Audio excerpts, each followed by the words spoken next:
নবীজি বলে তালহা, ওই যে তোমার বাবা দাঁড়িয়ে আছে, এই খঞ্জরটা নিয়ে তোমার বাবার কল্লাটা কাটতে হবে। রাসূলুল্লাহ বলতে দেরি, তালহা রাদিয়াল্লাহু তাআলা আনহু বাবার দিকে দৌড় দিতে দেরি করেন না। আল্লাহু আকবার। বাবার কাছাকাছি যখন চলে গেছে, রাসূলুল্লাহ ডাক দিয়ে বলে, তালহা থামো, ফিরে আসো, ফিরে আসো। আমি রাসূল তো এই জন্য এই পৃথিবীতে আসি নাই, সন্তানদের দ্বারা বাবার গল্লা কাটবো এই জন্য আসি নাই রে।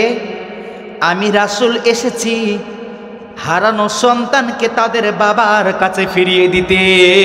আল্লাহু আকবার। আল্লাহর কি কারিশমা! রাসূলুল্লাহর এই আদেশটাই ছিল তালহা রাদিয়াল্লাহু তাআলা আনহুর জন্য শেষ আদেশ ছিল এটা। তালহা রাদিয়াল্লাহু তাআলা আনহু বাবার হাত ধরে বাড়ির মধ্যে চলে যায়। হঠাৎ করে ছোট্ট সাহাবী মসজিদের মধ্যে আর আসে না। রাসূলুল্লাহর কানে খবর গেল, আপনার ছোট্ট সাহাবী বাবার গল্লা কাটার জন্য যে দৌড় দিছিল, সেই সাহাবী অনেক অসুস্থ হয়ে গেছে। রাসূলুল্লাহ খবর পাওয়ার সঙ্গে সঙ্গে সাহাবায়ে কেরামকে নিয়ে তালহা রাদিয়াল্লাহু তাআলা আনহুকে বাড়ির মধ্যে দেখতে যায়। ছোট্ট সাহাবীটা প্রচন্ড অসুস্থতার মধ্যে পড়ে গেছে। মাথায় হাত দিয়ে দেখে তালহার অবস্থা বেশি একটা ভালো না। রাসূলুল্লাহ তালহার বাবাকে ডাক দিয়ে বলে, বরহা, আমার ছোট্ট সাহাবী যদি মারা যায় আমারে অবশ্যই খবর দিবা, আমি রাসূল নিজের হাতে তাকে আমি গোসল দিব। শুধু তাই নয়, নিজের হাতে কাফন পরাবো গো। আমি রাসূল নিজেই তাকে জানাজা পড়ায়া আমি নিজের হাতে তাকে কবরের মধ্যে শোয়াবো। রাসূলুল্লাহ তালহার বাড়ি থেকে চলে আসার পরে ছোট্ট সাহাবী বাবা মাকে ডাক দিয়ে বলে, বাবা গো, রাসূল কি বললেন? আমার ছোট্ট সাহাবী যদি মারা যায়, এই কথা বলবার কারণ হইল আমি তালহা মনে হয় এই পৃথিবীতে আর বাঁচব না। রাসূলুল্লাহ যেহেতু বলেছে আমার এই পৃথিবীর মায়া ত্যাগ করে চলে যেতে হবে, রাসূলুল্লাহ পরে খবর পাইল ছোট্ট সাহাবী দুনিয়া থেকে বিদায় নিয়ে চলে গেছে। ছোট্ট সাহাবীর দাফন হয়ে গেছে। বরহা রাদিয়াল্লাহু তাআলা আনহুকে ডাক দিয়ে বললে, বরহা রে, আমার ছোট্ট সাহাবী তালহা কোথায়? তোমার ছেলে কোথায়? তার দেখতেছি না, কারণটা কি? তার কি অবস্থা? বরহা রাদিয়াল্লাহু তাআলা আনহু চোখের পানি ছেড়ে দিয়ে হাও মাও করে কান্না করে উঠেছে আর বলে, ওগো রাসূল, আপনার ছোট সাহাবী আর কোনোদিন আসবে না বাবার হাতটি ধরে, আপনার রাসূলের পিছনে আর নামাজ কোনোদিন পড়বে না। ওগো রাসূল দুনিয়া ছেড়ে বিদায় নিয়ে চলে গেছে, তারা দাফন কাফন হয়ে গেছে। রাসূলুল্লাহ বলতেছে, বরহা রে, আমি না বলছিলাম তালহা যদি মারা যায় আমারে খবর দিবা, আমি নিজেই তার জানাজা পড়ায়া নিজের হাতে কবরে তাকে শোয়াবো।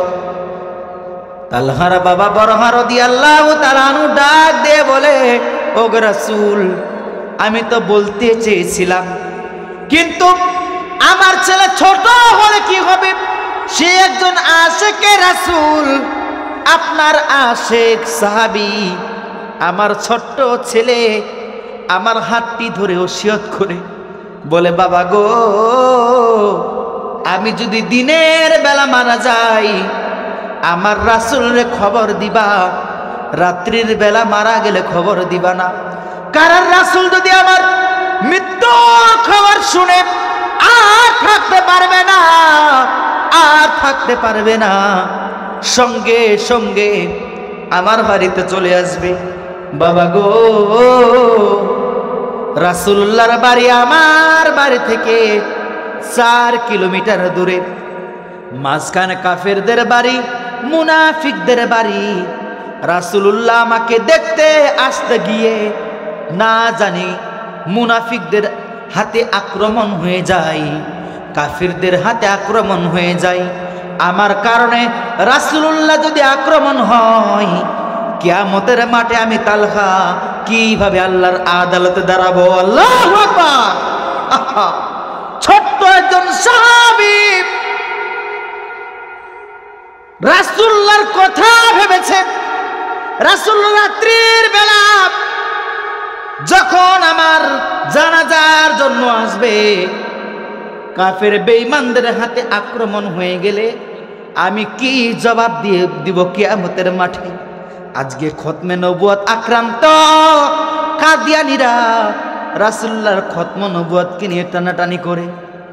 মুসলমান ভাইরা, যুবকেরা, অন্তরের মধ্যে একটু নাড়াচাড়া দেয় না, ভালোবাসা প্রকাশ করতে পারি না। কি জবাব দিব গো যেদিন বেলাল রাদিয়াল্লাহু তাআলা আনহু কিয়ামতের মাঠে আশিকে রাসূল হিসাবে কিয়ামতের মাঠে দাবি করবে?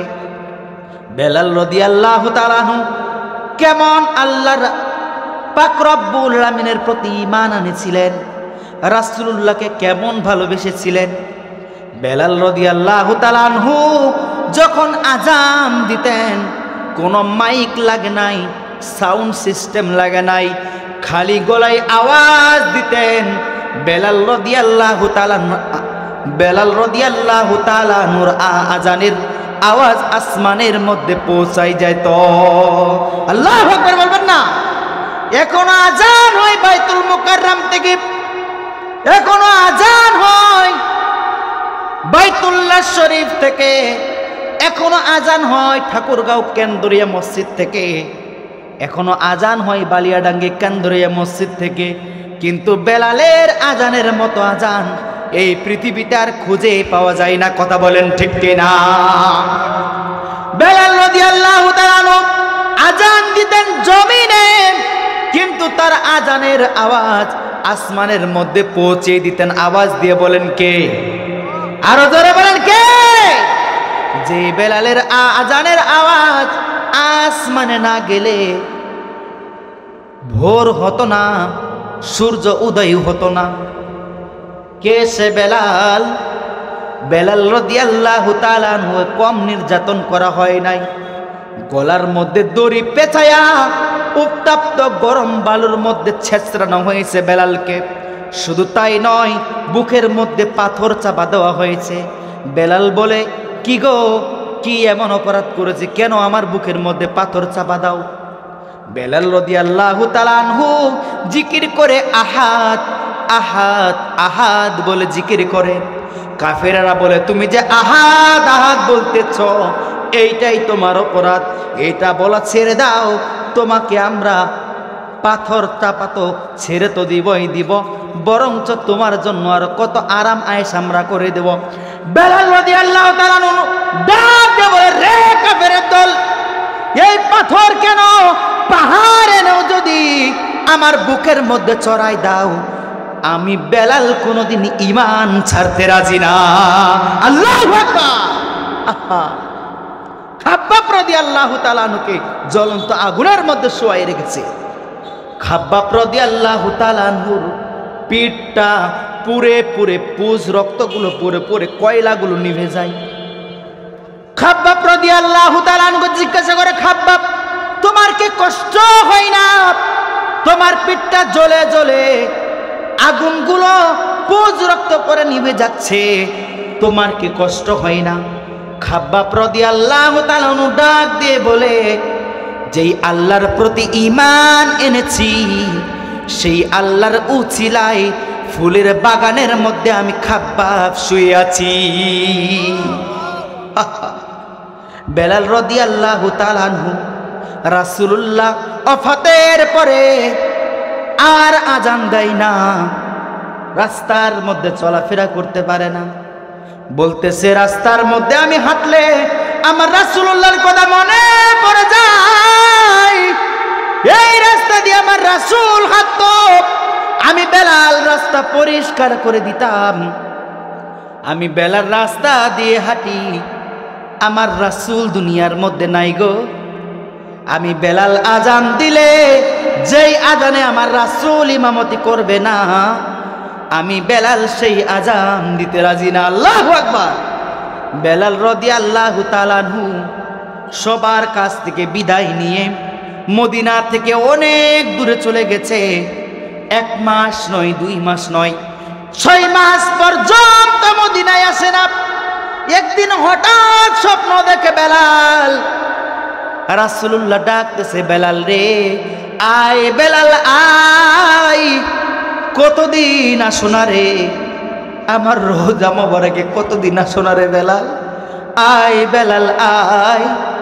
বেলাল রাদিয়াল্লাহু তাআলা আনহুর ঘুম ভাঙে যায়।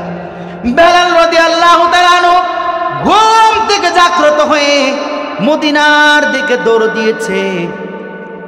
মদিনার অলি গলিতে ছোট্ট ছোট্ট বাচ্চাগুলো দেখে দেখে বলতেছে, দৌড়াইয়া বাড়ির মধ্যে যায় বলতেছে, মা গো মা, বেলাল রে মদিনার গলিতে দেখা গেছে, রাস্তায় দেখা গিয়েছে, রাসূলুল্লাহ মনে হয় মদিনার মধ্যে ফিরে এসেছে। আল্লাহু আকবার।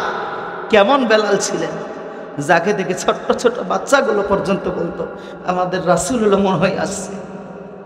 বেলাল রাদিয়াল্লাহু তাআলা আনহু রাসূলুল্লাহর রওজা মোবারকে গিয়ে সালাম দেয়, আসসালামু আলাইকা ইয়া রাসূলুল্লাহ, আসসালামু আলাইকা ইয়া হাবিবাল্লাহ।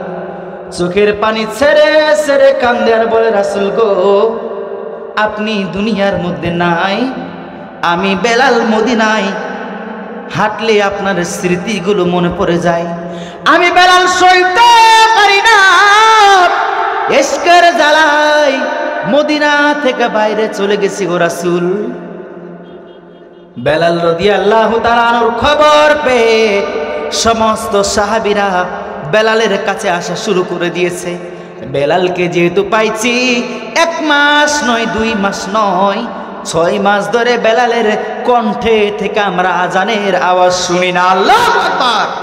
আজকে বেলালের আজান শুনবো। বেলাল রাদিয়াল্লাহু তাআলা মসজিদ নববীর মধ্যে, সাহাবায়ে কেরাম সবাই বলতেছে, বেলাল আজান দাও, বেলাল আজান দাও। আবু বকর রাদিয়াল্লাহু তাআলা আনহু বলে, বেলাল রে আজান দাও, আজান দাও বেলাল। মুসলমান ভাইরা রে মনোযোগ দিয়ে শুনতে হবে। বেলাল রাদিয়াল্লাহু তাআলা আনহু বলেন, না না, যেই আজানে রাসূলুল্লাহ ইমামতিতে থাকবেন না, আমি বেলাল সেই আজান দিতে রাজি না। একে একে সবাই বলতেছে, বেলাল রাদিয়াল্লাহু তাআলা আনহু কারো কথা শুনে না।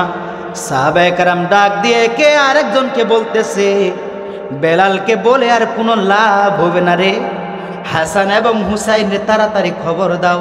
হাসান হুসাইন যদি বেলালকে আজান দিতে বলে, বেলাল আর থেমে থাকতে পারবে না। আল্লাহু আকবার। হাসান হুসাইন রাদিয়াল্লাহু তাআলা আনহুর 2 জনের চেহারার সাথে রাসূলুল্লাহর চেহারা মোবারকের মিল ছিল।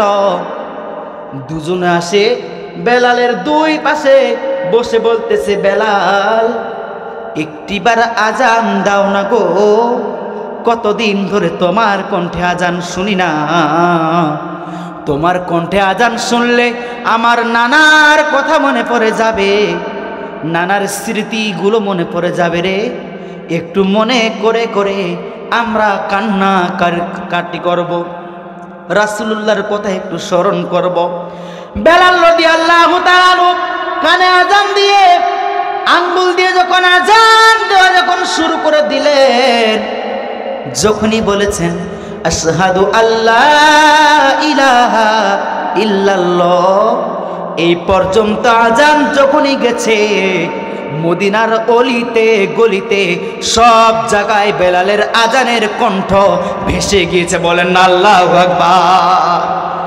এত পাওয়ার ছিল কণ্ঠের মধ্যে, আল্লাহ পাক রব্বুল আমিন এত পাওয়ার দিয়েছিলেন কণ্ঠে, জমিনে আজান দিতেন, আসমানের ফেরেশতারা আজান শুনে শুনে আজানের জবাব দিত। আল্লাহু আকবার। কেমন পাওয়ার দিয়েছিলেন, আজান দিতেন সঙ্গে সঙ্গে মদিনার অলি গলিতে আজানের সুর ভেসে যাইত। বেলাল রাদিয়াল্লাহু তাআলা আনহু আজানের কণ্ঠ পেয়ে অলি গলিতে সব সাহাবায়ে কেরাম সবাই বাড়ি থেকে বের হয়ে গেছে। বেলালের কণ্ঠের আওয়াজ যেহেতু শোনা যায়, না জানি রাসূলুল্লাহ আবারও আমাদের ইমামতিতে আসবে। আল্লাহু আকবার।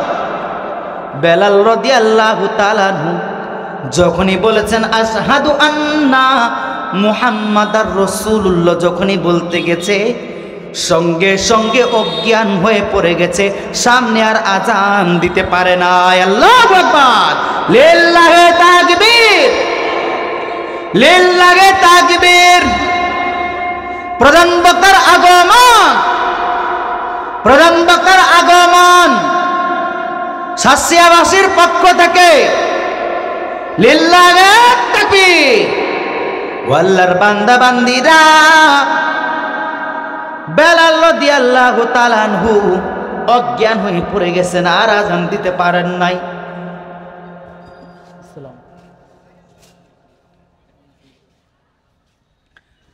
বেলাল রাদিয়াল্লাহু তাআলা আনহু সামনে আজান আগাইতে পারেন নাই। তার কারণ হইল রাসূলুল্লাহ বিদায়ের যন্ত্রণা, রাসূলুল্লাহর ওফাতের যন্ত্রণা। ও মুসলমানেরা, গভীর মনোযোগ দিয়ে শুনবেন। খুবই তো আনন্দ উল্লাস করেন 12 রবিউল আউয়ালের দিন। রাসূলুল্লাহ যে 12 রবিউল আউয়ালে দুনিয়া থেকে বিদায় নিয়েছেন, সেটাকে ভুলে গিয়েছেন নাকি? বেলাল রাদিয়াল্লাহু তাআলা আনহু ব্যথার কারণে, রাসূলুল্লাহর বিদায়ের ব্যথার কারণে সামনে আর আগাইতে পারেন না। কারণটা হইল বেলাল রাদিয়াল্লাহু তাআলা আনহু যখন বলতেন আশহাদু আন্না মুহাম্মাদার রাসূলুল্লাহ, আল্লাহর রাসূল মেম্বারে বসা থাকতো, বেলাল রাদিয়াল্লাহু তাআলা আনহু শাহাদাত আঙ্গুল দিয়ে রাসূলুল্লাহকে দেখিয়ে দেখিয়ে বলতেন আশহাদু আন্না মুহাম্মাদার রাসূলুল্লাহ। সেদিন যখন আজান দেয়, তাকিয়ে দেখে রাসূলুল্লাহ মেম্বারের মধ্যে বসা নাই। ও আল্লাহর বান্দা বান্দিরা, শুধু তাই নয়, ফাতেমা রাদিয়াল্লাহু তাআলা আনহা 6 মাস এই পৃথিবীতে বেঁচে ছিলেন, কোনোদিন মুখ থেকে মুচকি হাসি পর্যন্ত বের হয় নাই রাসূলুল্লাহ ওফাতের পরে। শুধু তাই নয়, আবু বকর রাদিয়াল্লাহু তাআলা আনহু 2 বছর রাষ্ট্র চালিয়েছে, কোনোদিন মুখ থেকে মুচকি হাসি বের করেন নাই রাসূলুল্লাহ দুনিয়া থেকে বিদায় নেওয়ার পরে। আজকে আমরা এমন ইমানদার হয়েছি, রাসূলুল্লাহর ওফাতের দিন আমরা সুন্দর করে খুশির মিছিল বের করি। আলেম ওলামারা যদি বলে এই হুজুররা তো কিছুই জানে না, আহা কিছুই জানে না, সাহাবায়ে কেরামের জীবন মনে দেখে, তাদের মুখ থেকে যতদিন পৃথিবীতে বেঁচে ছিল রাসূলুল্লাহ ওফাতের পরে মুচকি হাসি পর্যন্ত বের হয় নাই রাসূলুল্লাহর বিদায়ের যন্ত্রণার কারণে। আহা, আজকে সেই রাসূলুল্লাহর মোহব্বত আমাদের অন্তরে নেই।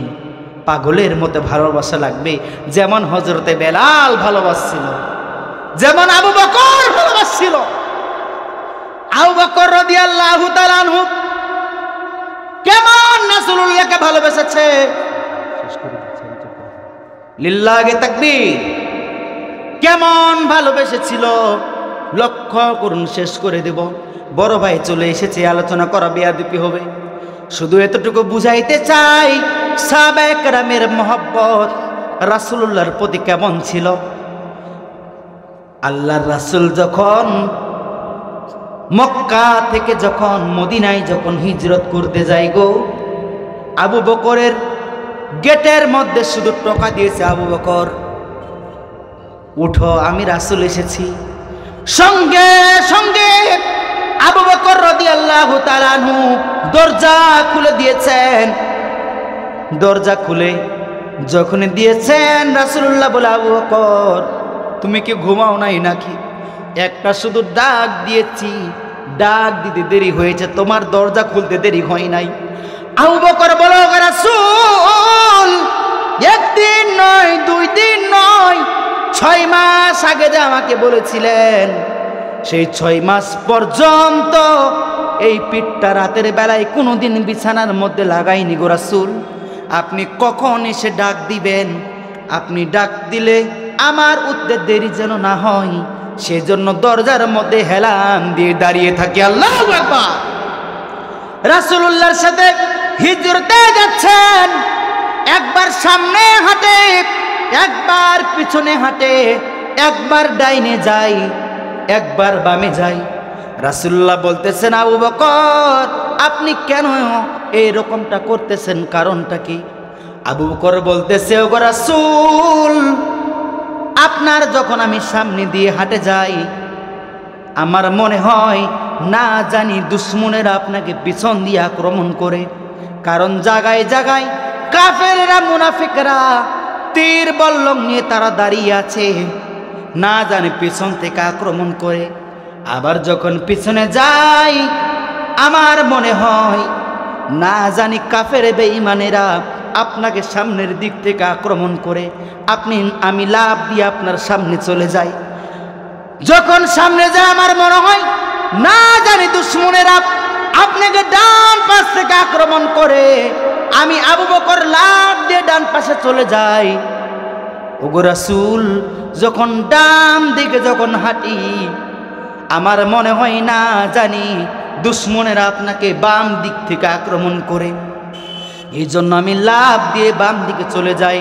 ওগো রাসূল, আমি আবু বকর থাকতে কোন দুশমনের তীর বল্লমের আক্রমণ আপনার রাসূলের শরীর মোবারক হতে দিব না। আল্লাহু আকবার। রাসূলকে কতটা মহব্বত করতেন, শুধু তাই নয়, আপনারা তো শুনেছেন হেরা গুহায় সাপের কামড় দিছিল, হেরা গুহায় লুকাইছিল। শুধু আমার রাসূলকে মানুষ এই সাহাবীরাই ভালোবাসত, শুধু তাই নয়, হেরা গুহায় যখন উঠে, এত উঁচু পাহাড়, আবু বকর বলতেছে, রাসূল আমার ঘাড়ে উঠুন, আপনাকে আমি উপরে নিয়ে যাব, হাটে উঠতে দিব না। আল্লাহু আকবার বলবেন না? বসে বলতেছে, আপনার পালকি উঠান আমার উপরে। সংক্ষিপ্ত করে বলতেছি, রাসূলুল্লাহকে উপরে নিয়ে যায়, বলতেছে, রাসূল দাঁড়ান, আমি আগে গুহাতে নামবো, পরিষ্কার করব, এরপরে আপনাকে আমি নামাই। আপনার বিশ্রামগার তৈরি করতেছে, থামুন। আবু বকর নামে দেখতেছে অনেকগুলো ফুটা পাগড়ি ছিঁড়ে ছিঁড়ে প্রত্যেকটা গর্ত যখন বন্ধ করা শুরু করলো, শেষে একটা গর্ত বাকি। খুব মনোযোগ সহকারে শুনবেন শেষ আলোচনা। একটা গর্ত বাকি, আঙ্গুলের বৃদ্ধা আঙ্গুল ঢুকাই দিয়ে, পায়ের বৃদ্ধা আঙ্গুল ঢুকাই দিয়েছে। রাসূলুল্লাহকে বলতেছে, ওগো রাসূল নামুন, বিশ্রাম নিন, আপনার বিশ্রামগার তৈয়ার। আল্লাহর রাসূল আবু বকর রাদিয়াল্লাহু তাআলা আনহুর রানের মধ্যে মাথা রাখতে দেরি, ঘুমাইতে দেরি করেন নাই।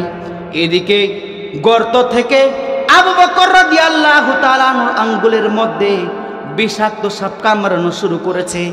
আবু বকর রাদিয়াল্লাহু তাআলা আনহুর শরীর ব্যথায় লাল হয়ে গেছে। রাসূলুল্লাহকে বলেন না, শরীর হাত পা নাড়াচাড়া করেন না, কিন্তু তিনিও তো একজন মানুষ, বিষের যন্ত্রণায় আবু বকরের চোখ থেকে পানি বের হয়ে গাল দিয়ে বেয়ে বেয়ে রাসূলুল্লাহর চেহারা মোবারকে পড়ে যায়। চেহারা মোবারকে পড়ে যাওয়ার সঙ্গে সঙ্গে রাসূলুল্লাহর ঘুম ভেঙে যায়। ডাক দিয়ে বলে, আবু বকর আপনি কান্না করতেছেন, কারণটা কি? আবু বকর বলতেছে, ওগো রাসূল সাপে কামড়াইতেছে। রাসূলুল্লাহ সঙ্গে সঙ্গে উঠে বলতেছে, পা বের করো। পা যখন বের করলেন, রাসূলুল্লাহ থুতু মোবারক লাগাই দেন, সঙ্গে সঙ্গে ব্যথা পানি হয়ে যায়। কিতাবের মধ্যে আছে, গর্ত থেকে একটা বিষাক্ত সাপ বের হয়ে আসে। রাসূলুল্লাহ শাসন করতে যে, জালেম, আমার আবু বকরে কামড় দিলি কেন? সাপের জবান খুলে যায়, বলতেছে, ওগো রাসূল 100 বছর আগে আসমানি দর্শের কিতাবের পাশ দিয়ে যাচ্ছিলাম, সেখানে শুনছিলাম আপনি এই গর্ত দিয়ে হিজরত করে যাবেন। তখন থেকে 100 বছর থেকে খাইয়ে না খাইয়ে গর্তের মধ্যে আপনাকে দেখবার লাইগা আছি গো। কখন আপনি আসবেন, আপনার চেহারা মোবারক দেখব। অনেকগুলো গর্ত করে রেখেছি, যেই গর্ত দিয়ে আপনাকে আগে দেখবার সুযোগ হবে, সেই গর্ত দিয়ে আপনাকে দেখব। কিন্তু জালেম আবু বকর সমস্ত গর্তগুলো বন্ধ করে দিয়েছে, একটা যদি খালি ছিল পায়ের আঙ্গুল ঢুকাই রাখছিল। ওগো রাসূল, এসকের জ্বালায় থাকতে পারি নাই, কামড় দিয়েছি। ওগো আল্লাহর রাসূল, আমাকে মাফ করে দিবেন। সম্মানিত ভাইরা, সাপ দেখবার লাইগা গর্তে ছিল, সাপেরও নবী ছিলেন আমার আপনার নবী। মাকড়সার জাল পাচ্ছিল, মাকড়সা জাল পেতেছিল, মাকড়সার নবী ছিল আমার আপনার নবী। কবুতর ডিম পেড়েছিল, কবুতরের পয়গাম্বর ছিল আমার আপনার নবী। আল্লাহু আকবার। সেই রাসূলকে ভালোবাসবেন তো ইনশাআল্লাহ? জোরে বলেন, ভালোবাসবেন? কারা কারা ভালোবাসবেন একটু দুই হাত দিলেন তো দেখি, একটু নারা দেন। আল্লাহ সবার অন্তরের মধ্যে রাসূলের ইশকে মোহাব্বত বাড়িয়ে দেখবেন। আল্লাহুম্মা আমিন। লোকে আমায় পাগল বলে, লোকে আমায় পাগল বলে, লোকে আমায় পাগল বলে, আমার দুঃখ লাগে না। আমাকে পাগল করেছে আরবের ওই মাদিনা। বলতে পারবেন সবাই একসাথে? লোকে আমায় পাগল বলে, লোকে আমায়, আওয়াজ নাই, আওয়াজ নাই, জোরে বলেন, লোকে আমায়, মাশাআল্লাহ, লোকে আমায় পাগল বলে, আমার দুঃখ লাগে না। আমাকে পাগল করেছে আরবের ওই মাদিনা, আমাকে পাগল করেছে আরবের ওই মাদিনা। ওই মাদিনায় আছেন আমার জান মুহাম্মদ রাসূল। ওই মাদিনার প্রেমিক হয়ে আমি যদি করি ভুল, আমি যদি করি ভুল, ওই মাদিনায় আছেন আমার জান মুহাম্মদ রাসূল। ওই মাদিনার প্রেমিক হয়ে আমি যদি করি ভুল, ভুলে ভরা জীবন আমার, ভুলে ভরা জীবন আমার, ভুলে ভরা জীবন আমার, কিছুই তো যায় আসে না। আমাকে পাগল করেছে আরবের ওই মাদিনা, আমাকে পাগল করেছে আরবের ওই মাদিনা। দুনিয়ার পাগলে কি না বলে আর কি না খায়, আমি শুধু নবীর সালাম দরুদ পড়ে মজা পাই, দরুদ পড়ে মজা পাই। দুনিয়ার পাগলে কি না বলে আর কি না খায়, আমি শুধু নবীর সালাম দরুদ পড়ে মজা পাই। যার প্রেমেতে কুল কায়নাত, যার প্রেমেতে কুল কায়নাত, যার প্রেমেতে কুল কায়নাত হয়ে গেল দিওয়ানা। আমাকে পাগল করেছে আরবের